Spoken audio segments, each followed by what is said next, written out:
Okay. Hello, my name is Gigi Coleman. I'm the great niece of Bessie Coleman, and I'm so happy to be part of this wonderful podcast of women in aviation. Thank you for being on the Wonder Woman of Aviation, Gigi. Before we get started, I would love for you to describe, and I usually ask my viewers or my guests, if you were to just describe your family, the Coleman name in an adjective, who is the Coleman family? Who is Gigi Coleman? Well, the Coleman family, I think are some awesome people, especially because we have that DNA of a Bessie Coleman's blood in us. I think we're adventurous, we're truthful, honest, giving people, and we want to inspire everyone to think about aviation as a career, especially our young people, and inspire everyone to follow their dreams, and don't take no for an answer, like Bessie Coleman did. I love that quote, don't take no for an answer. And it sounds like you definitely are not taking no for an answer. The things that you have done, the things that your mother has done for your it'd be your great aunt. My great aunt. Great aunt One great. is amazing. Can you talk a little bit more about what it is that you do for people that don't know you? I know who you are, but can you describe, okay, what does your program entail to keep the legacy of, Bessie and the family alive? Well, I tell everyone, my wonderful husband, David Quinn, he inspired me. My mother, she's the one that really inspired all of us. She got the postage stamp in 1995. She got the street sign with the mayor of City of Chicago, Mayor Richard M. Daley in 1991, around that time. And she did essay contests. She used her own money to try to get the people to be aware of Bessie. Ramon Price helped her at the museum, the DeSable Museum, with Miss Margaret Burroughs and Mr. Rufus Hunt. He was an aviation historian, and he started the flyover again, which started in 1977 with the women pilot of Gary flying over Aunt Bessie's grave. She's buried at Lincoln Cemetery in Ossip, Illinois. And so since my mom was doing so much, and radio, I mean, she just interviewed with everyone. She was just really trying to get Aunt Bessie's out there. And when mama got the Alzheimer's, of course, I had to stop, kind of work with my mom and go to different affairs for her. I remember one time we went to the museum in Detroit, the African American Museum. And I remember, she was up on stage and she was a little confused and everything. So I got up and I kind of talked.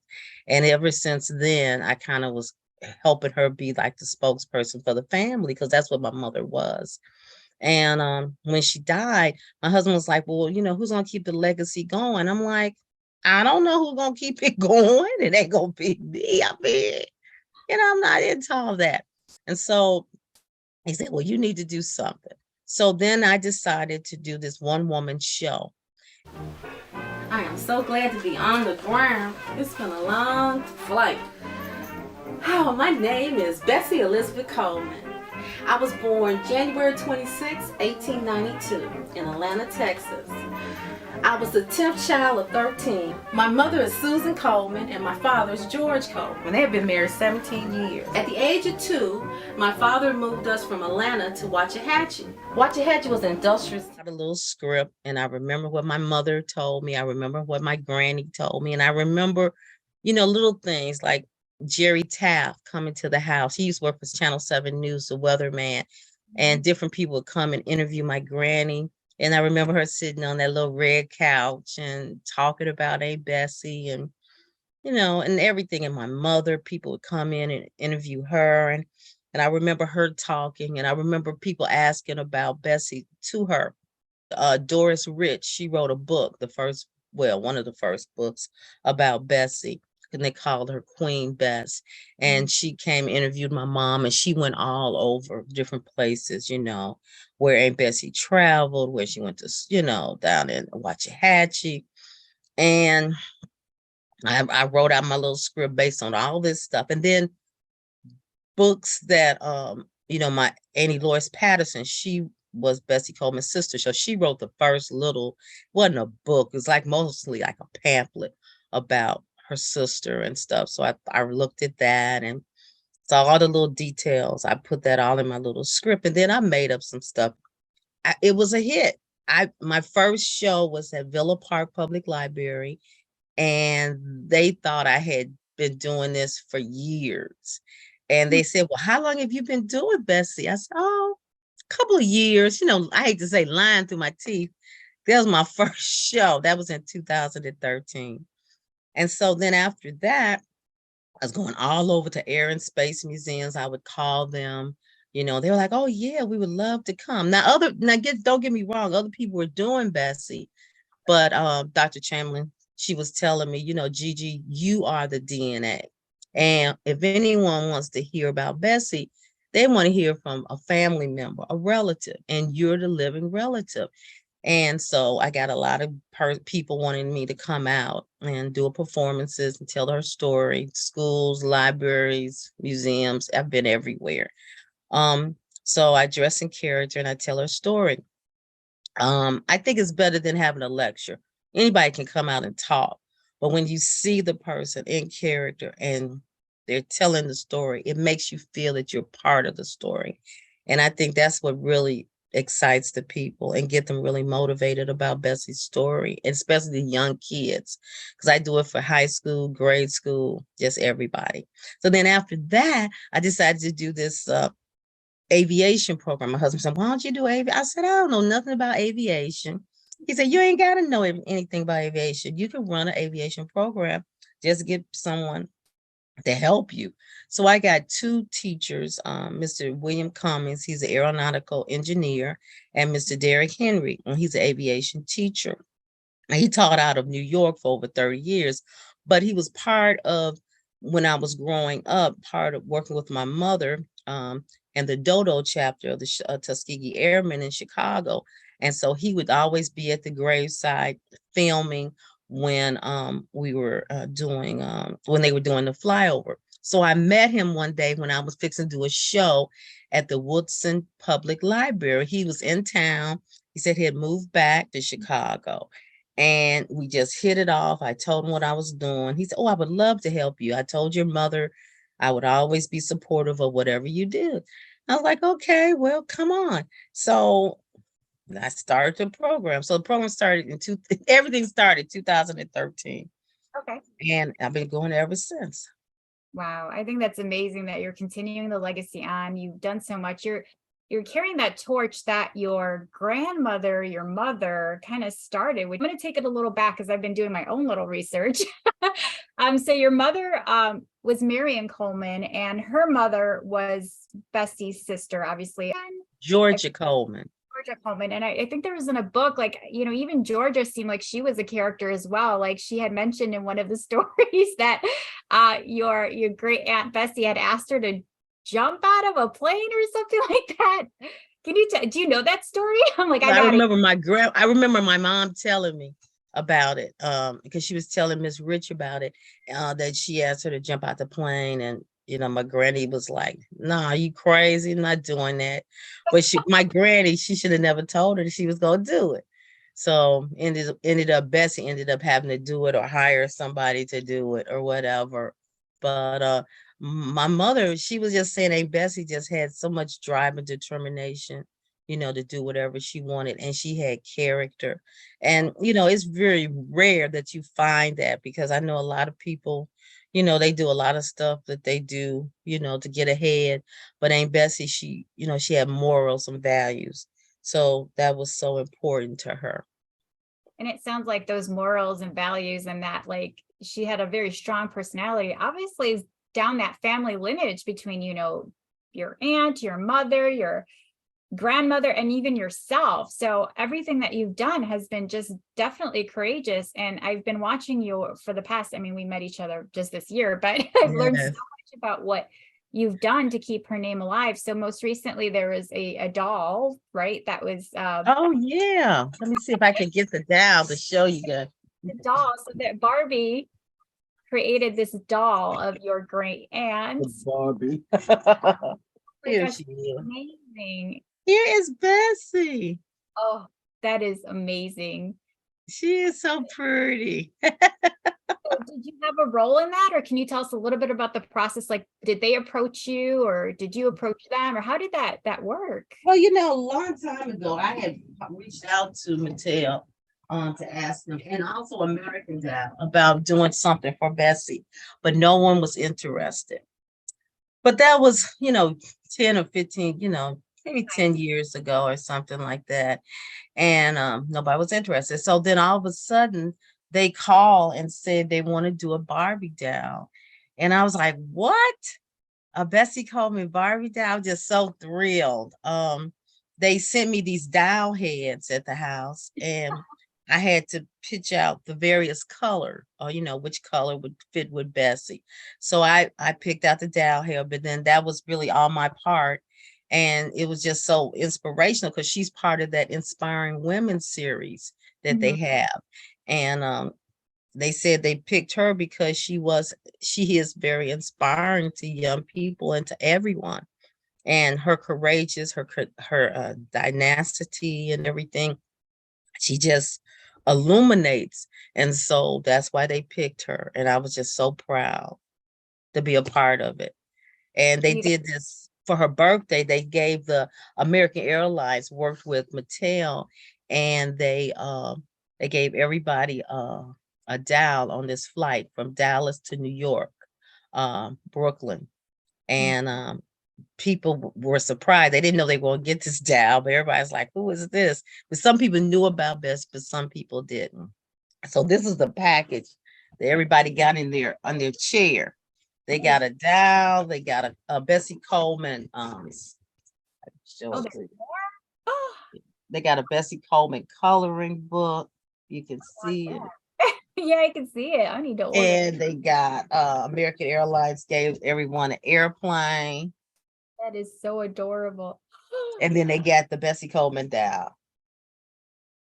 I love that. And it's, reaching that newer generation, because I mean, I was exposed to Bessie, I think when I started in the airline, well, this is about 20 years ago, but I didn't know her true story. And I love how, Mattel and Barbie is kind of reaching that new generation, because a lot of people don't know her story. I mean, they know Amelia Earhart, which I'm not taking away from what she did, but oh no, before Amelia, and she was the first black female aviatrix. Right, she's the first male or woman Woman. to receive her international pilot license in the world.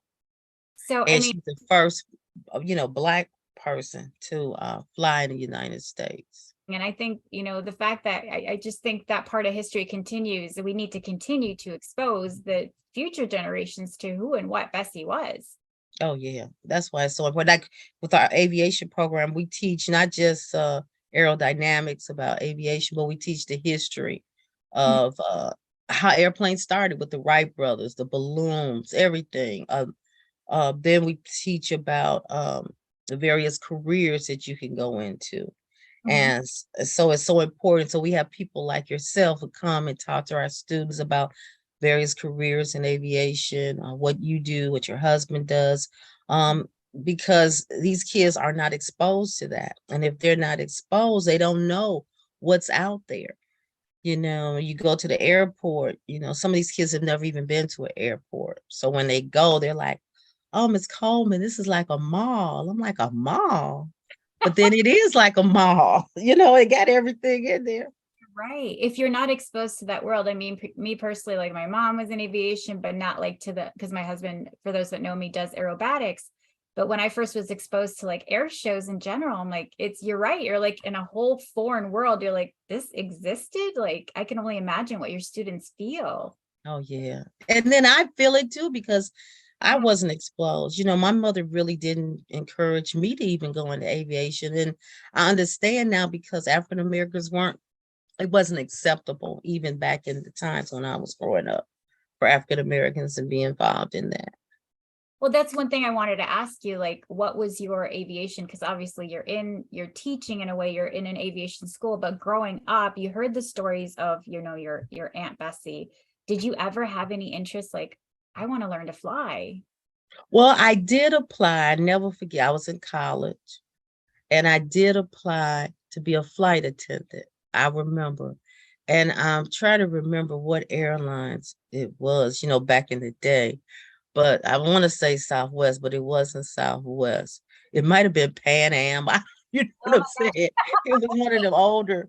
But yeah, I yeah. remember being up on stage and, I had my little suit on and they would ask you so many questions and da da da. And I was so thin back then, so I probably would have been perfect for the airlines. But I didn't get hired. And I don't even think I told them that I was related to Bessie Coleman either. Well, I Maybe mean, that would have made a difference. I want to pull my my family name card. Yeah. Hey, you never know. Wow, but the fact that you are involved and you're bringing that legacy of your aunt into your education, I think that's amazing. So another question I have for you is like, how can we continue to expose children into, my focus is STEAM, and I think you focus STEAM as well, like bringing children into that STEAM initiative, into the aviation initiative. What can we do to continue to bring kids into that world? Well, I think just like United and other airlines are doing, having various programs for the kids. Hopefully like exposing them because we're trying to get to some of our kids, taking them to Oshkosh.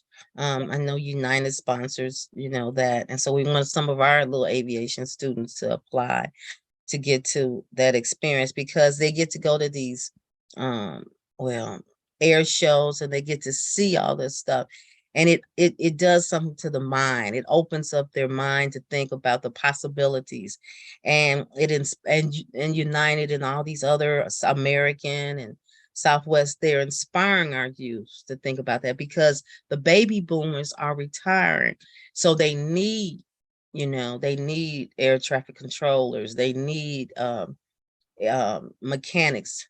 At the present time, my son, and I'm so proud of him, he's keeping the family legacy going. Oh, He's at Ames, which is on 37th in Ashland in Chicago, and he's going for his aircraft maintenance certificate. oh, So nice. hopefully he's graduating in November. And he said already people are calling and asking him, That's about amazing. jobs. But shoot, tuition is so high, so he's looking for scholarships. So if you know anybody that's giving out any scholarships for aircraft mechanics, let them know. We'll definitely talk offline. I have definitely a lot of ideas, and I think that's great that he's interested. I think keeping you, like you said, the baby boomers are kind of, dying off, or Yeah, it's retiring. tiring. And the next wave, that next gen of aviation, we need to continue getting those children, young adults involved in aviation. And what you're doing, like I said, I keep saying this is amazing. I'm enamored with what you're doing. I'm going to bring it to air shows because you mentioned air shows a couple times, and I'm going to bring it back to the whole air show world and Aunt Bessie. One thing I didn't know, and I'm ashamed to say, is I did not know she was a barnstormer. Like, Yeah, she was an air show. That's what they did back in the days. It was just amazing. She would walk on the outside of the airplane. She did loop-de-loops, tail spins, which go up in the airplane, cut off the engine and turn it back on, hopefully before the engine hit the ground. I mean, she did banking, came close to the crowd, and it was just amazing the things that she did. Parachute jumps back in the 1920s. What was really amazing about Aunt Bessie is that because of racism and prejudice, back in those days, she had to go to France to get her license because nobody in America would accept her to apply for aviation school. And when she went to France, she had to, learn French.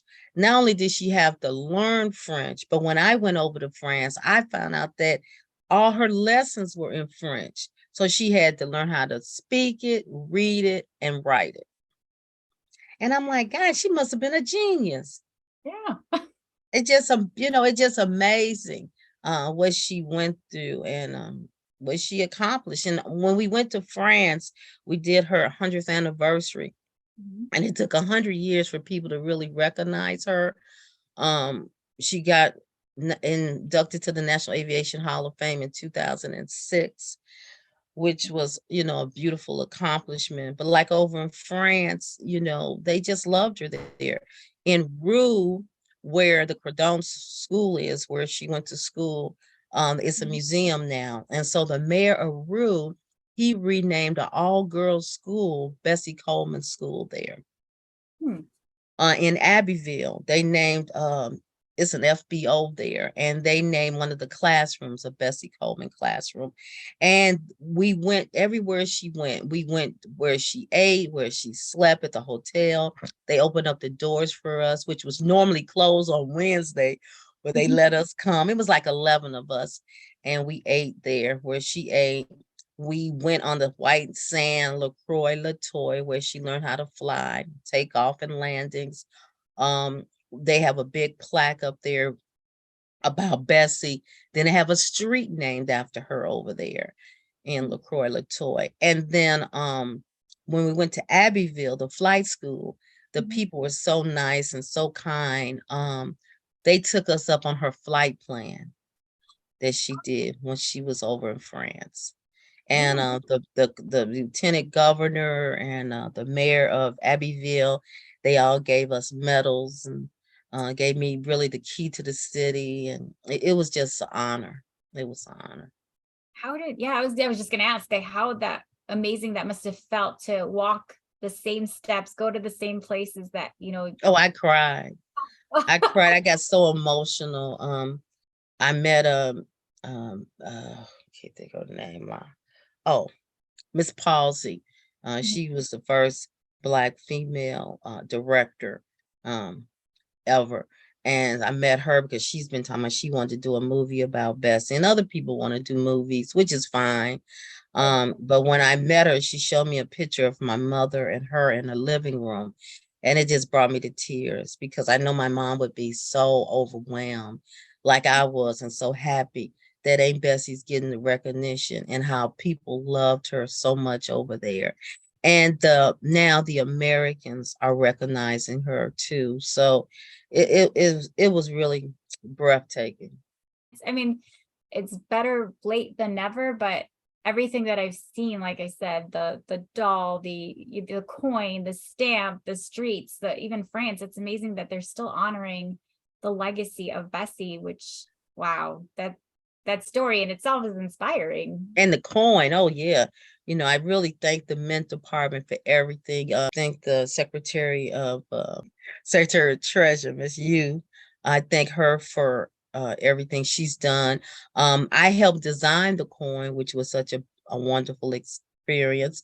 They sent me a couple of images out to the artists, and so they asked me to pick a 2 or 3. And then they made the final decision. They voted on it, the committee, but I was so happy to be a part of that. And the people from the Mint Department has been always so loving and kind. And they even let me go just last week I went to Denver, Colorado to do Bessie for the Wings Over the Rockies Museum.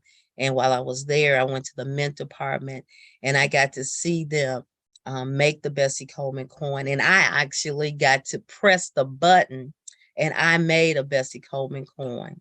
So it's just been wonderful. Did you take a coin home or not yet? Yes. Well, they gave me a coin because at the Mint Department, you can't bring any coins in and you can't any coins out. Okay. Security. But it was really something. So I can't wait till those pictures come out.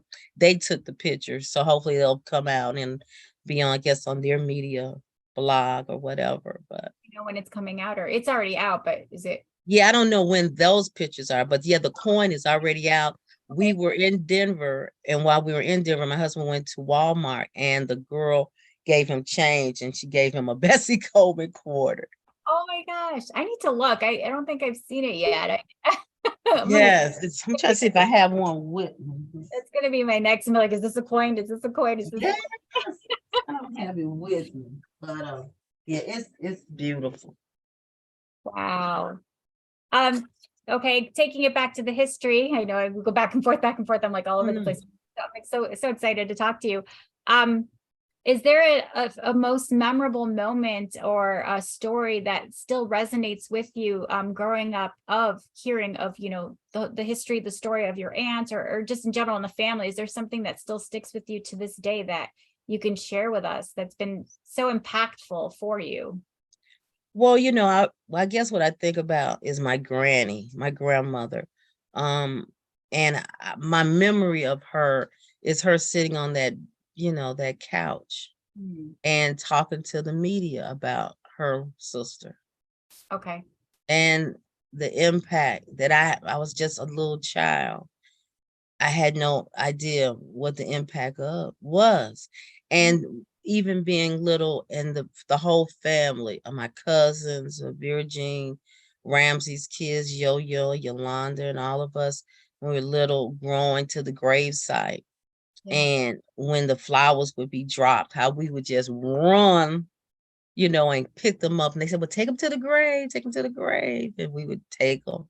But Oh, we had no, I know I didn't. I don't know about my cousins, but the impact that Aunt Bessie really had on the aviation community. mm, And realizing that she got her license, you know, a couple of months before Amelia Earhart. And the fact that she wasn't in the history books, no one knew about her, you know. And so now when you think about it, you know, it's so sad, you know, mm, that she didn't get the recognition. And when I talked to Miss Rivas um, Lindbergh, which Charles Lindbergh's daughter, she said the reason she wrote that book, Nobody Owns the Skies, is because she felt so bad that her father got all this recognition, which was good, but Bessie got nothing. and that's why I started doing this podcast, because, you know, the one thing I like to do is, you know, educate and just tell the history of these unsung heroes, right? Like, I just did a podcast with a hidden figure, and I would say that Bessie was, I mean, she was an unsung hero. She was someone that was kind of in the shadows, but she did a lot for aviation. When I was like even reading the book myself, I'm like, okay, she was a world traveler. She was an entrepreneur, which I didn't know. I mean, basically, there's a lot of similarities. And I was going to tell you this, like, between our, you know, we're in air shows and we do the same thing. She was getting sponsors. She was getting the finances to do all these shows. She was doing, they called it exhibitions, which are air shows. Like, she did Mm-hmm. a ton of air shows, and it's very similar to our world in the air show world. And she did her advanced aerobatic training in Berlin, I learned. And, you know, she did a lot, and she was doing air shows. She was in front of spectators. And I'm like, It's something. It's something. Because they inducted her into the Aviation Hall of Fame for her aerobatics in 2007, right after they inducted her into the Aviation Hall of Fame. They did that. That was in Las Vegas. I need to find that and go to that. Like, I have the plaque somewhere, and I have the plaque here too, that they gave me for her aerobatics. yeah, the fact that, I mean, I think our worlds are very similar even to this day. And the stuff that she was doing when it came down, just being like, she was very creative. I was just like, this woman was very smart when it came down to getting the funding, because in the air show world, when you're a performer, you have to get sponsors, you have to get that funding to make it to that next show. It's a tough world, and she did it back in that day. That was crazy. It just didn't make sense. It was amazing, her tenacity. Mhm. I'm just like, oh my gosh, this woman, I even learned a whole new respect. I'm like, this woman was badass. I'm not She gonna. was. Because when I went up in the plane, you know, for Oshkosh for her 100th anniversary, I went to Oshkosh and I did my show, and they had me get in the Jenny biplane that they have there. I didn't And know. oh my God, I was like, oh my God. When I got in it, I mean, I went up in the air. It wasn't just I got in it and I flew. And I was like, oh my God, I could, you know, once I got the fear screaming out of me, I saw that I understood how she felt, the freedom. It being up in the sky, it's so peaceful up there. And I can see how she felt. Like she said, she couldn't feel any type of freedom on the ground Mhm. because of the racism and prejudice. But when she was up there, she felt like a new person, And that the especially world is open for her. Mhm. that Jenny biplane. That's for those that An from open cockpit. open And cockpit. she was really by herself because you know how Jenny is 2 seats, one in Yeah. back the other. And she had the headphone. Well, I don't know if they had headphones back then. Probably not, but you know, you can't hear anything. It's just but the propeller and the engine, and it's something. Oh, even myself, like getting in a plane. I haven't done an open cockpit, but just being in the air, the freedom, looking down at the ground, you're like, you feel you feel so small in this world, and you realize like there is so much out there to this world.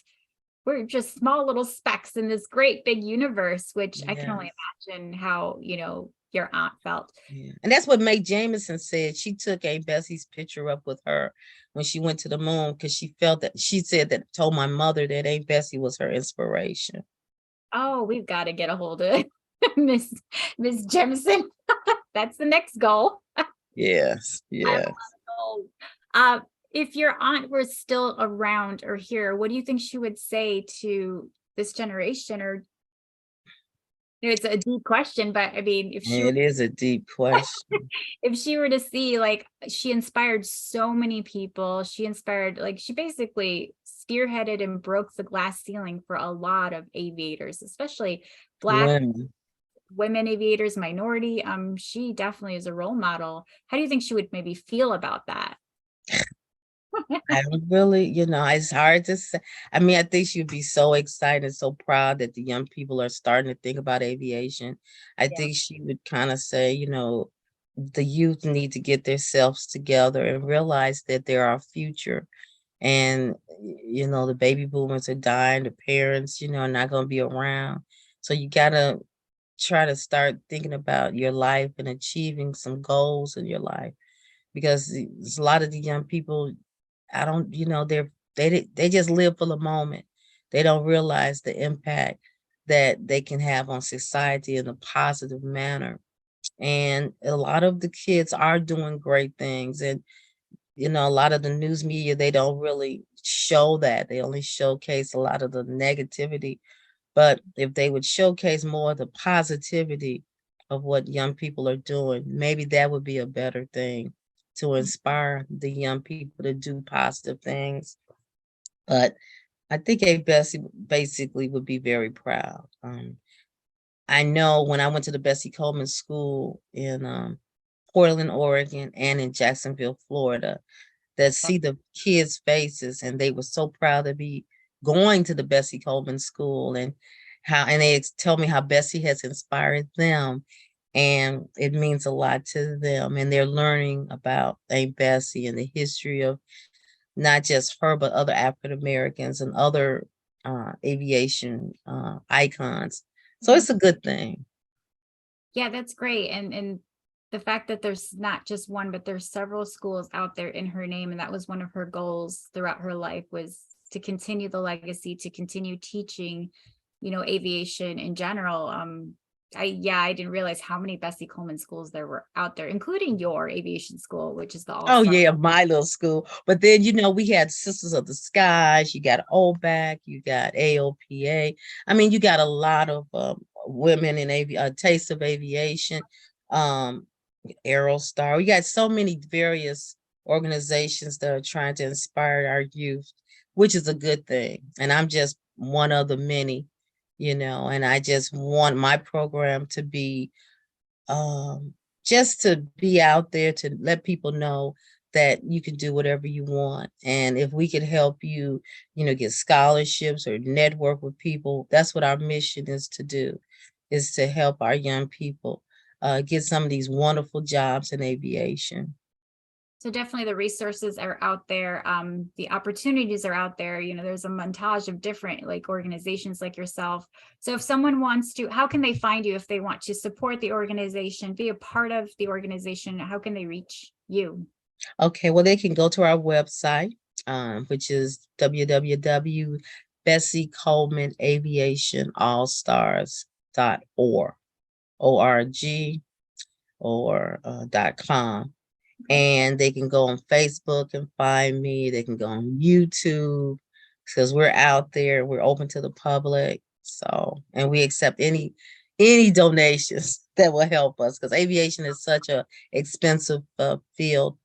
And we use the donations for field trips to take them, the kids on, for equipment, for flight simulators and drones, because some of our programs we also have given the kids their Part 107 drone certification, just an introduction to drones so they learn how to fly them. So yeah. That is amazing. And you yourself, I know you do your one woman show, but if someone wants to book you, is that the same way Yeah, they could look on YouTube to see, find me on Facebook. My number's out there, my email, gigi@flatweb.com. So they can reach me. Then I would love to come out and tell her story. Yes, and for those of you listening, you definitely need to book Miss Gigi, aka Bessie, for your next event, especially air shows. I want to definitely get you into that air show world and get you into, can you imagine just performing in front? I know you've done it at Oshkosh. You said you were at Oshkosh, but you've got to travel, you do your own little traveling show. Yes. Je m'appelle Bessie Coleman, je sais deux avions. Oh, I love it. You speak French. Oui. I just said, hi, Bessie Coleman. I love to fly airplanes. Oh, I love it. That is a great, and on that note, I know you're a busy woman. I'm going to definitely let you go. Thank you for taking the time to speak with us on the Wonder Woman of Aviation. Thank you for teaching me about yourself, your program, your aunt. I mean, everything about you is amazing. Is there anything you want to share, any future projects that you want to share with anyone, or is there anything secret going on? Well, hopefully a movie will be coming out, hopefully with Bessie in it, a motion picture. That's what we really want. I'm going to be doing, going next week, I'm going to Oklahoma City, and they're going to do something. I'm going to do Bessie Coleman for the state capital, and they're going to put some type of legislation in for Bessie at the Capitol. And I think they're going to do it on next Wednesday. So that's exciting. That is exciting. It's a never ending, I guess, lifelong project for you. That is amazing. Well, yeah, thank you for taking that on. That is a big accomplishment. Yeah, that's why I really admire my mother, because I'm telling you, I had no idea what she went through and how much work it is to keep this legacy going. But it sounds like you're doing a great, phenomenal job, and you're having fun while you're doing it. I mean, dressing up, I love to cosplay myself as Wonder Woman. So the fact oh yeah, that's true. You're Wonder Woman. So to take on that persona and to be someone else for that moment and to have children look up to you, that I can't even describe that feeling, because you're like, yeah, I'm me, but they don't see me as me. They see me as someone else. So yeah, they see me as Bessie. right. Especially the little kids. And you hate to say it, even the older people, when I meet them, they just like, wow. And I'm like, wow, You are, yeah, you're embodying that whole aura of who and what she was. So don't take credit away from you, because what you're doing is phenomenal. Oh, you are such a sweet person, and people like you, Natalie, who are helping inspire youth too. I mean, you're phenomenal, and what you're doing, and your husband, letting people see, the world of aviation through your eyes and your husband. It's a wonderful thing. Thank you. Thank you so much. I try. It's a lot of work, but somebody's got to do it. Well, thank you for being on the Wonder Woman of Aviation. For those of you listening, stay tuned for our next guest.